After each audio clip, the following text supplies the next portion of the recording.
As federal law enforcement get ready to replicate a crackdown on crime in Memphis, Tennessee, just like the nation's capital, President Trump warns he'll federalize D.C. police again if the department does not cooperate with ICE agents.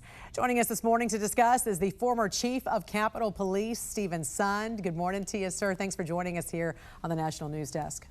Good morning, Jan. Thanks for having me on. Of course, as the former chief of police in Washington, D.C., you experienced the challenges of combating violent crime. What do you think was the root of the biggest issues, and how much of it was political?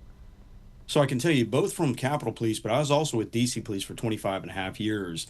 It is political because of some of the legislation they passed that have tied the hands of police, and also one law, you had a law that's the Sanctuary Value Act, Amendment Act of 2020, that prohibits the DC Police from cooperating with federal agencies, specifically like ICE, to enforce immigration law. So you've got city council passing legislation that prevents the police department from effectively enforcing the law. And then when you have issues with illegal immigrants and the laws, the violent crime they commit, you can't enforce that. You can't help enforce that with ICE. So there's a combination of issues. This is so wild because when Mayor Muriel Bowser signed that executive order earlier this month to continue that cooperation between law enforcement agencies, the federal and local, it did not include ICE.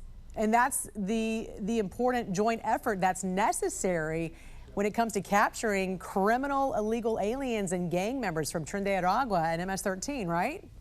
You're absolutely right. I mean, they've taken during the federalization, and people need to realize that allowed DC Police to work with ICE. Without that federalization, they can't by law. So it allowed them to enforce it, and they took at least 20 of those violent South American gangs, MS-13, Trinidad.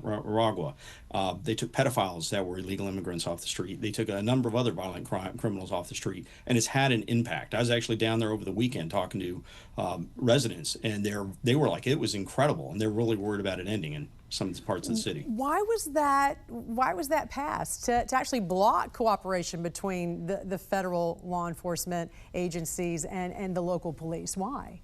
To be honest with you, I think it's you've got a number of city council members that are extremely liberal, that don't want to see police come in and enforce immigration laws. There's special interest groups like Free DC that are really framing this and putting a lot of pressure on the mayor that this is a black, white, brown, brown racial issue, black and brown racial issue, rather than a law enforcement issue. So I think she's just getting a lot of public pressure from some special interest groups and their city council not to repeal this act.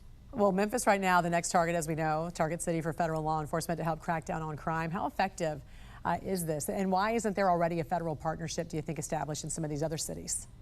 Well, look at Memphis. At one time, they had a police department of 2,400, almost 50 officers. They're down to under 2,000 officers, so they're extremely short. You hope they're already working with a little bit of your federal partners, but law enforcement, crime reduction only occurs with sustained law enforcement and good judicial practice. When you bring in National Guard, I know they just President Trump just this morning signed a deployment order for Memphis. Bringing those National Guard in can be a force multiplier for the police department, allow them to, take officers, put National Guard maybe on special events, doing some other administrative stuff, and allow sworn police officers out on the street. So you hope they're already working with DEA, FBI, ATF, but they need to be in a concerted effort, regularly pushing this, but also supported by good laws and city council legislation. I just don't know if Memphis has it right now. Yeah, and why do you think some of these leaders in these blue cities are so resistant, especially because that's where they need the most help? I mean, let's talk about Chicago, for instance. Well, it's interesting. Everyone picks on Chicago, and it's easy. Hundreds of homicides a year, thousands, almost 30,000 cars are being stolen a year. Yet they're putting, their concern for votes over public safety. I mean, they're more concerned about losing votes than losing lives right now. They should be focused on the community. They should be focused on the safety of the community and finding out ways to deal with this crime. I think they're more concerned about how it would look if they had admitted that Trump was right, to have an issue, and they need help. Well, but the approval rating is so low, though, right, for the mayor? I think we talked about. Oh, yeah, the mayor's in below, I think, single-digit approval rating right now.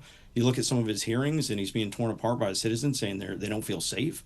Again, he needs to get his priorities in straight, or he's probably not going to be reelected. All right, former Chief of Capitol Police, Stephen Sund. Always great to see you, sir. Thanks so much for joining us here on the National News Desk. We appreciate it. Thank you.